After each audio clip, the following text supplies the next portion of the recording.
ساتواں اور آخری حرف جو استعمال ہوگا جی ضمائر کے ساتھ وہ ہے الا. جس طرح الی ہو گیا اسی طرح یہ علی ہو جائے گا. علی ہی آپ کہتے ہیں علیہ السلام ان پر سلامتی ہو. علی ہی علیہما علیہم صراط الذین انعمت علیہم.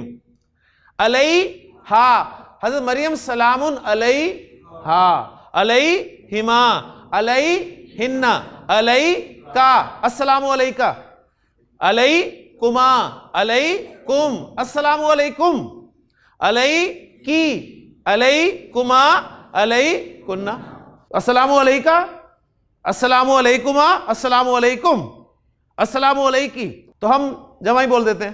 کیوں جمع بول دیتے ہیں؟ ادب کے لیے. ایک تو ادب کا پہلو ہے, دوسرے یہ کہ جمع مراد ہوتی ہے جب بھی سلام کرتے ہیں تو دو فرشتوں کو بھی شامل کر لیتے ہیں جی, تو جمع ہو گئے دو اور آپ تیسرے, تو واحد کو بھی ہم السلام علیکم کہہ دیتے ہیں. علیہ علینا انا الینا ایابہم ثم انا علینا حسابہم. پھر ہمارے ذمے ہے ان کا حساب. اللہ تعالیٰ کہہ رہے ہیں آنا تو ہمارے پاس ہی ہے نا, پوچھ ہم لیں گے.